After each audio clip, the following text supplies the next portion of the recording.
And they hired me and another fella to design and build a black rubber juice bar. Ugh. So yeah. Well, it was of the era. Half the patrons were wearing black rubber in those days. When you say so juice bar, is that a euphemism for something, or is it just a juice bar? No, it was real juices. They were really doing juices. In a world gone mad, there's 21 kilohertz.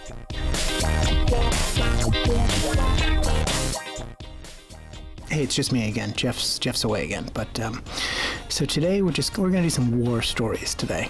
I used to work in TV, and I realized after a while there that people always told the best stories after the cameras were turned off.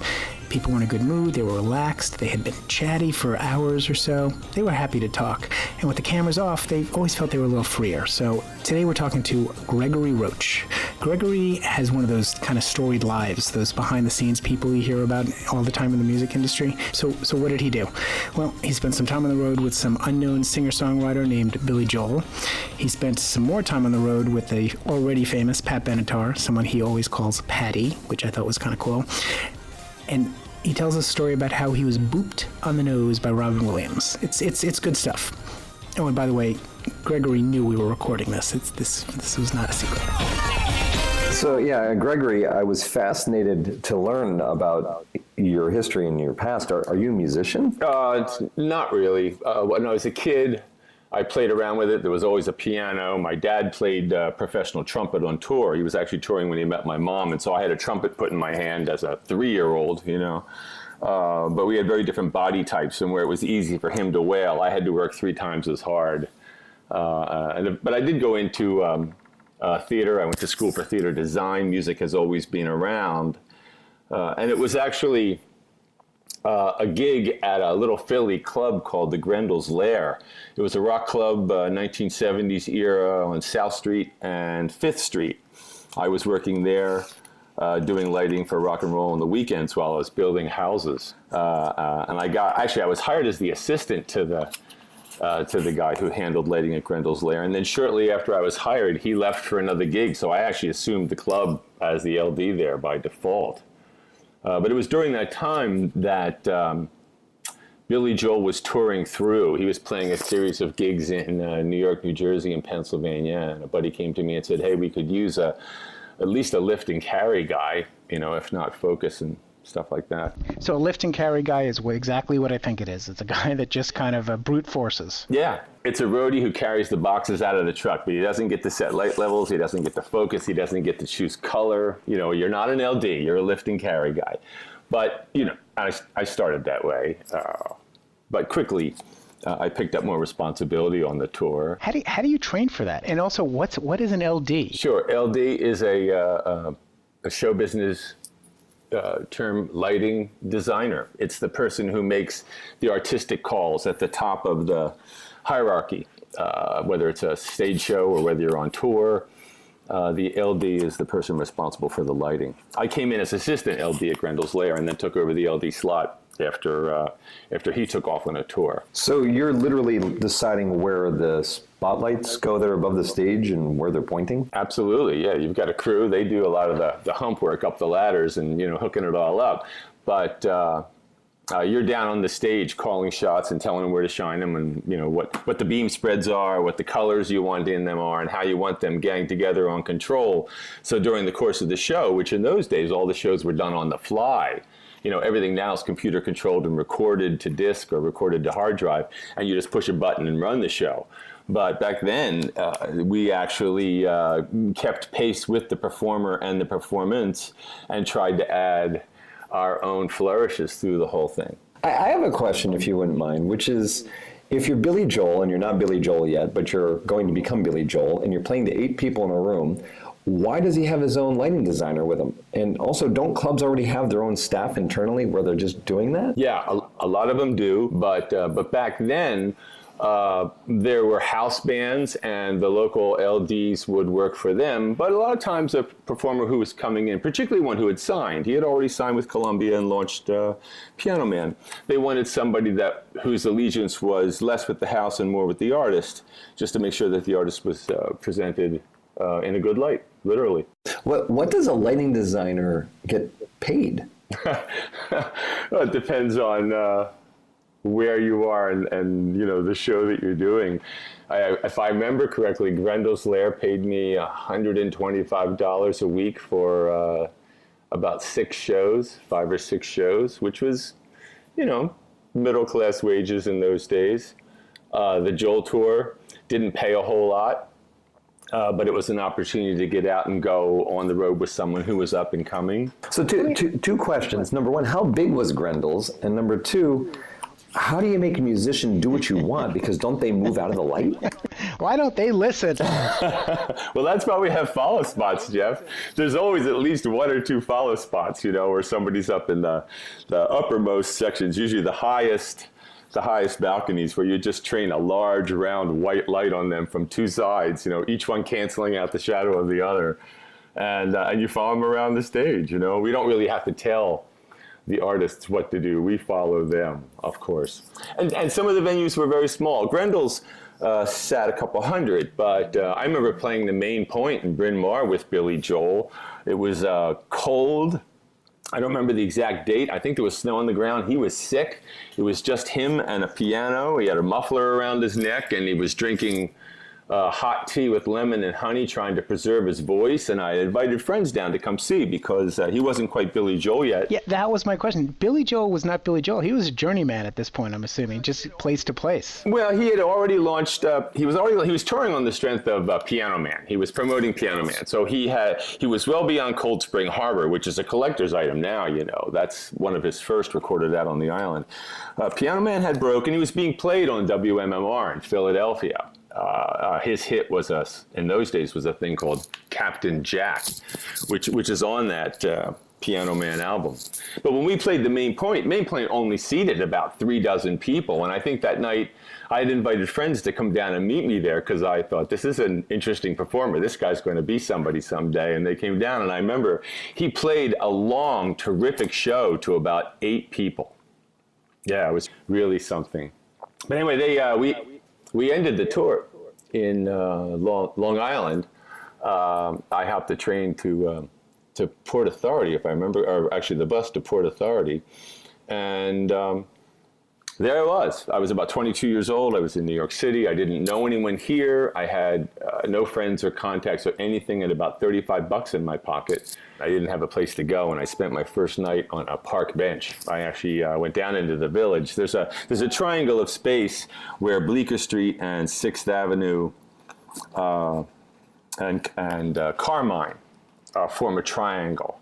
Where Bleecker crosses 6th, and there was an Amalfi pizza parlor down there, and I thought, all right, I'll sit on a park bench. I'll be in front of this pizza parlor. It's well lit. I'll be okay tonight. I can have a piece of pizza to survive, and in the morning, I'll try to get something going on. Well, that was a big mistake. You can imagine this kid fresh off the farm. I was not ready for the freaks and ghouls of Greenwich Village at 2 a.m. It was quite a memorable experience. But the next morning, I survived it. Someone had told me that the village technically started at 14th Street. So I walked up to 14th, and that is the divider, north of 14th, we're on the grid. South of 14th, all the streets are the woodland paths and of colonial era. And I took a look at 14th, and it was full of all of the cheap shops and poor quality stuff that's there today, and I knew that wasn't it. So I walked down to 13th, and then there was this moment. It was almost like an epiphany. I'm at the corner of 13th Street and 6th Avenue. It's May 1976, and I am not a religious man, but it was almost as if God's own hand reached down on my shoulder and said, we're going to give this young man an opportunity. Because in the next 45 minutes, I walked into the 13th Street Theater at 50 West 13th Street, and God bless Edith O'Hara there. She made me a deal. She asked me for 40 hours a week work on the theater, painting, lighting, fixing seats, whatever the theater needed. But in exchange, I got a cot backstage, and I got to use the public bathroom back there. And so and now in those days, having a proper place to live was really the right thing. It was the way I was raised. So I was a little embarrassed about all this, but it was almost 8 months living back there before I could get enough cash together to actually secure my first apartment. Wait, so you just walked into this place? Yeah, I walked in, and she was actually in conversation with the New York Fire Department at that time. She did not have a sprinkler system, so she had buckets that you would hang around the theater. This is a little off-Broadway house, Jeff. This only seated 86 people, you know. But the buckets had to be full of water. That was the fire attenuation system of its era. And because evaporation would take them down, you needed someone to pass a test, a municipal test, to walk around the theater once a week and fill the buckets or inspect them for their water levels due to evaporation. And she didn't have that person. I think she did, but they left. So I just inserted myself into the conversation. I said, oh, I can do that. And they gave her a week to get me into place. We made our deal. I went out, I remember took the subway out to Brooklyn and passed some silly little fire attenuation exam that anybody could have passed. That is so 70s show business. That's awesome. And she has a cot. She's like, yeah, you can check the buckets and you can sleep on the cot and use the public toilet. You're like, yeah. Oh, yeah. Oh, you bet I was, yeah. After that park bench in front of Amalfi Pizza, this was the Hilton, let me tell you. Actually, she sent me over to a nightclub on the other side of 6th Avenue. Where they needed an LD. They needed an assistant LD. And I went over there. And actually, within about that first 45 minutes, I had a place to sleep that was at least locked up and off the street, and a gig to earn some spending money only half a block away on the other side of 6th Avenue. And that all happened in about the first 45 minutes to an hour of my second day in New York City. It's like a 1940s musical. It's just like, you kid, you're going places. Yeah, really, yeah, and you know, you can't do that kind of stuff anymore. You know, it just doesn't work that way anymore. You know, later on, and I found myself in New York, I eventually wound up on one more tour for the Catch a Rising Star nightclub.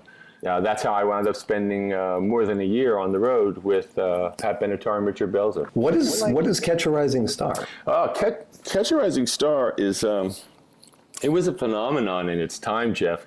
A fellow named Rick Newman had leased a space on First Avenue in the 70s on the west side of First Avenue, and he opened Catch as sort of the premier comedian and vocalist outlet of its day. I was working for Barry and Fran Weissler in those days. They're Broadway producers, but they were doing little tours, sending out live performance to colleges and universities across the country. And when a fellow named Isaac Waxel left the Catch tour, Isaac was the sound and light guy for them. They recommended me to Rick to take over the tour. And we had names that were on their way up in those days. Pat Benatar was a stalwart on the tour, as was Richard Belzer. You know, he went on to play a famous detective on TV for years and years. He's had a great career. But Ricky's concept was to have 2 or 3 regulars on the tour, and then he would weave beginners in and out to get them seasoned and to give them some showtime, often in front of college kids or local small venues. And the ones that really got traction would then become stalwarts on the tour as new younger kids would come in underneath. We were doing one-night stands all over the continental United States with more of a focus on the value of the booking than the routing itself. So we could do New York, San Diego, Miami, Seattle, you know, in a 4 or 5 day week. We take a car to the airport early morning, you know, fly somewhere, get there in the late afternoon. The kids would go to the hotel to rest. I would go immediately to the venue, meet the local crew, see what they had to work with. I had certain demands that I knew the performers liked, but it was pretty much on the fly, like a chef going into a kitchen, you know, in a private home, and just mise en place, making up the best meal they know how with what they happen to have on hand. And then you would what? You'd walk in and you'd take a look. So you were the lighting guy. So you'd look in and look up and say, these lights are great, these lights suck. you'd bring your own lights, you'd set them up, you'd kind of wire them all to a control board that's off to the corner. What would happen? Well, we didn't actually have to bring our own because each venue would have their own, whether it was a college or whether it was a little venue somewhere in town. They'd all have their own lighting rig. But I was able to go in, and usually there'd be an LD there, and we would collaborate. I'd say, okay, show me what you got, and they'd bring them all up and take them all down, and I'd see how things were organized. What was it like in the lighting booth? I mean, was it intense as the show was going on, or you kind of... that night during the course of the show, I would call the show, what they say, call the show. It's just a way of saying, give me a little more here, a little less there, move on 1, 2, 3, and you count fades out. And you're basically designing on the fly while the show is going on. But that's the kind of, when you're the tour manager, I was responsible for managing the entire tour, running the lighting, handling the sound. It was there was like a one-man show who had to have a little bit of talent in all areas to just pull the tour together and to make sure it unfolded correctly. Did you ever get any feedback from the talent or the artists where they would scream at you afterwards or praise you afterwards or demand changes in the future? I don't recall anyone screaming at me. I do know that every comic wanted to do the full. They were guaranteed 12 minutes by contract. They could get 10 more if they were killing. If I thought they were killing, I could give them a nod and they'd go on a little more. Every now and then, if they really weren't going over the way I wanted them to, I'd pull them off and get the next guy up there. And they could be a little annoyed at that from time to time. But no, pretty much, these folks were pros. They'd been around the block a few times already. Who's the most famous person you gave the hook? I can tell you a funny story in L.A. The most famous person that I didn't give him the hook. He gave me the hook. One night we were at the Troubadour in Los Angeles. I'll never forget this. Usually when the comedians are done and I've reset the mic for Patty, there might be a house comedian or something working on his own sound setup. But my night was done. I was done. I remember this particular night, I was off in the wings with the local guys who, the local house guys, and somebody produced a smokable illicit substance. And it was one of those where, I was just taking a toke to be sociable, but it hit me like a wall of bricks. Literally, I just became a drooling sheep within seconds. It was very, very strong. But it didn't matter. My night was done, right? My work was complete. Well, as the MC was getting ready to introduce Patty, there was this conniption. There was this thing in the back of the club, this little disturbance, and we all kind of looked back trying to see what's going on. And there were bouncers saying, no, you can't come in here. And then suddenly realized the sea parted. And of course they let him in. It was Robin Williams. He was a TV star at that point on the TV show Mork and Mindy. He was dressed that night like a pimp, wearing a big white fur trench coat. And he had a beautiful girl on each side, and he came right up the middle aisle of the Troub on the way to the stage. And of course, the MC immediately said, ladies and gentlemen, we have a tremendous surprise for you tonight. Let's give a big troubadour welcome to, Mr. Robin Williams. So Robin comes bounding up onto the stage, and he picks up Patty's mic. Wait, hold on one second. I think I zoned out for a second. Patty, did you... Who's Patty? Pat Benatar. Benatar. Oh, okay. Now I sound stupid. Okay, well, I will edit that out. No, not at all. Now, of course, his delivery is at the speed of light. He's famous for that. So the second he lit into the crowd on a mic that was set up for a vocalist with reverb, nobody could understand a word he was saying. He looked around, he realized he wasn't being understood, and he did the old tap, tap, tap, is this thing on, and all that, trying to get it going. Eventually, he grew so exasperated, he looked around into both wings and said, hey, who set this effing mic up, And I'm standing there just off stage behind the curtain, and I feel an index finger in the middle of my back just gently push me right out past the curtain until now I'm standing on stage in full view of the audience. And Robin walks over, and now I'm standing there high as a bunny thinking, oh my God, I got to get out of here, right? He walks over, and he takes his index finger and sticks it into the middle of my chest, and he says, hey, look, you got something on your shirt. And I looked down, and he took his finger and just booped me on the nose, just boop. And the crowd went crazy. They started screaming and laughing. It was hilariously funny for everyone except for me. I did everything I could to get off of there. I finally did get off, but for the whole rest of the tour, it became an insider joke that if somebody didn't like something that I said or did, they'd say, hey, you better behave or we're going to stick Robin Williams on you. That's awesome. So you came back from the Catch a Rising Star tour. You were back in New York. What happened then? And what was what's the next step? Right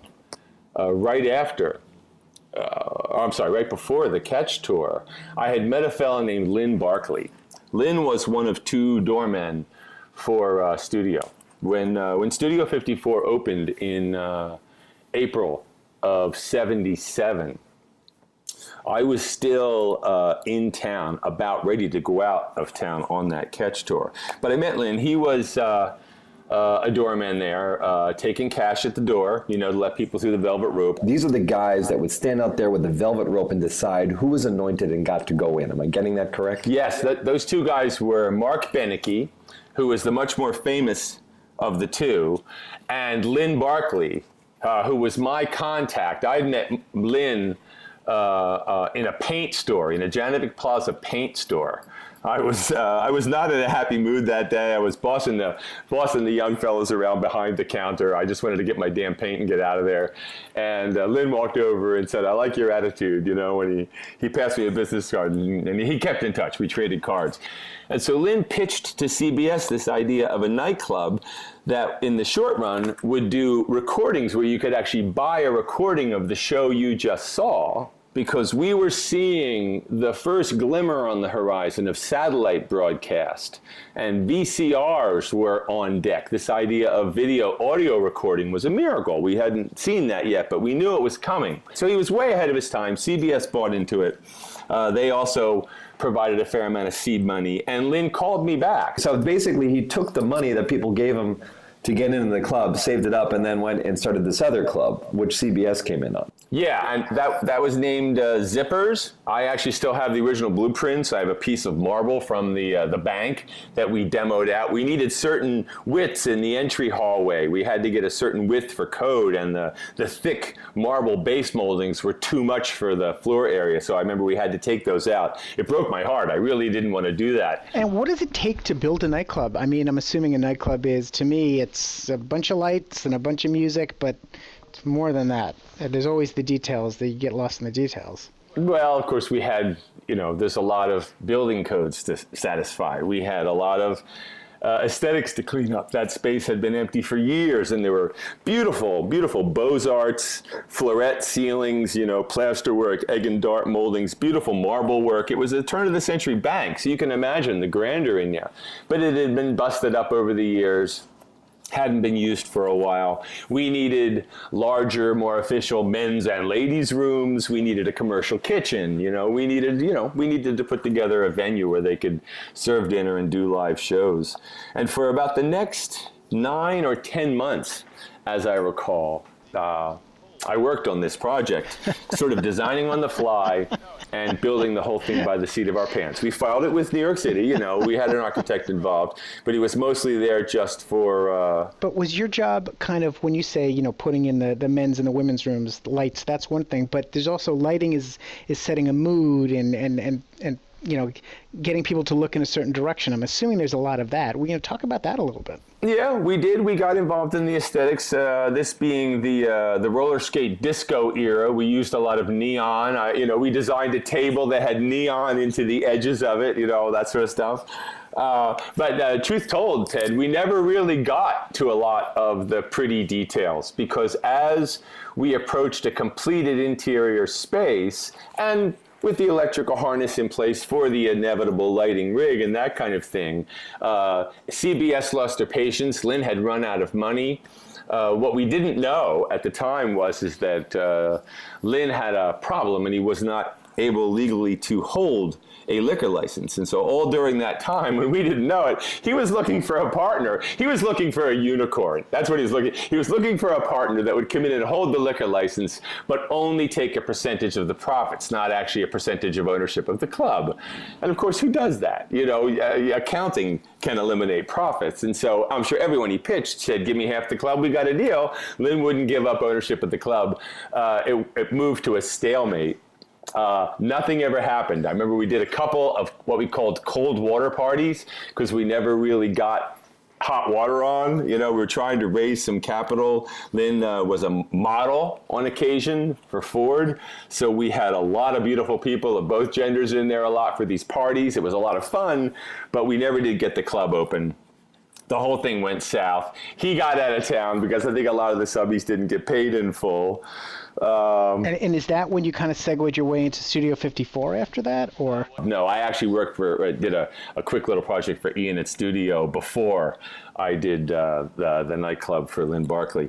When Studio opened, it didn't really hit it for a couple of months. It took a little while to get up to speed. And during that time, it was apparent that they needed a VIP room. They opened up the second floor up in the balcony as a VIP room, and they hired me and another fella named Philip Turner to design and build a black rubber juice bar. Ooh. So yeah. Well, it was of the era. You know, half the patrons were wearing black rubber in those days. So it was.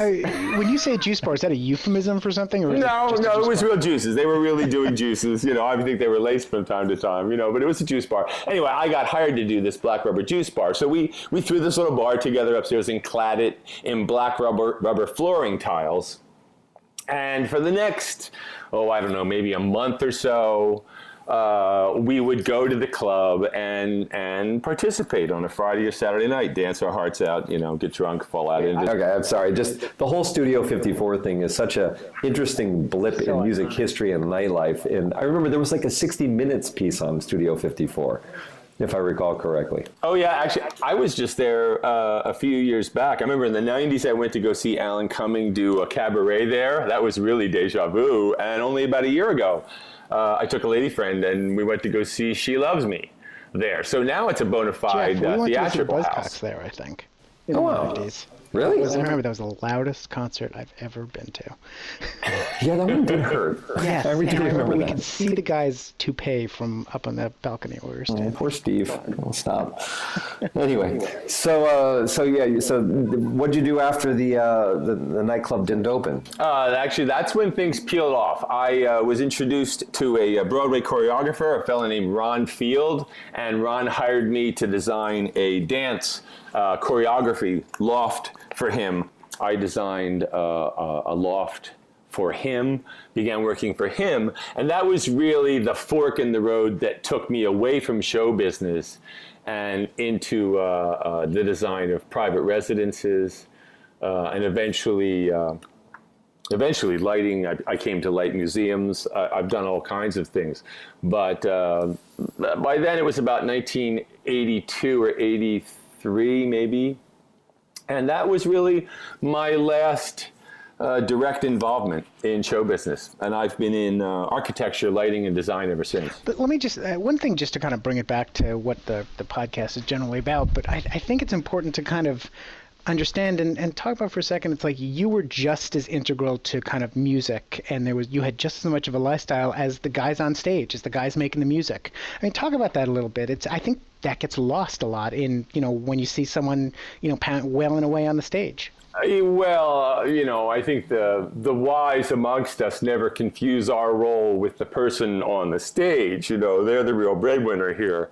The fans are coming out and buying a ticket to see them, not anything that we're contributing. The backup team, the folks that do the sound, the folks that do the lights, all of that, that's very much like soundtrack music in a way. It greatly enhances the experience of watching the motion picture. But if it draws focus, if you actually hear it, if you start paying attention to it, then it's too heavy-handed. Then something's gone wrong here because the focus is incorrect. You should be deeply immersed, with your belief suspended in the motion picture. And I think doing lighting and sound for music on tour or music in a public venue is very much like that. You want it to enhance the experience, but you're not the reason that the fans come there. Now that having been said, when you fly into Tulsa and you pull up into the hotel and you're on tour with someone that they've heard of course, everybody attached to the tour, the cast and crew as well as the performers alike, you all get treated like visiting royalty. 21 Kilohertz is sponsored by Audium. Audium gets songwriters, composers, and music publishers paid for the digital use of their music. If it streams on Spotify, Rhapsody, Tidal, YouTube, or is downloaded on iTunes, Amazon, or any other digital music service, you deserve to get paid the money you earned. Audium works for Metallica, Red Hot Chili Peppers, Jason Mraz, Jimmy Buffett, and thousands more. To get started, simply go to audium.com, provide your information, and collect your money. Audium. AUDIAM. Get paid for the use of your music. All music on 21 Kilohertz is provided by freeplaymusic.com. Freeplay Music is an online searchable music library anyone can use. At Freeplay Music, you can search and license songs to use in your video, your project advertisement, your business presentation, your movie blockbuster, your video game, or your kitty cat fashion show. Anything else you could think of. Tonight's music was Electric Mementos, a fun 1970s disco pop track from the album 70s Pop, Volume 1. Opening narration provided by Karin Gilford. Need the perfect voice for your corporate videos? How about some narration for your year-end presentation? What about a scintillating voice for your in-house voicemail system? For more information, go to KarinGilfrey.com. That's CarinGilfrey.com. It's like you are a hands-on lighting carpenter. In the zombie apocalypse, you're going to have value. I'm not, because what am I going to do? Talk about copyright with the zombies?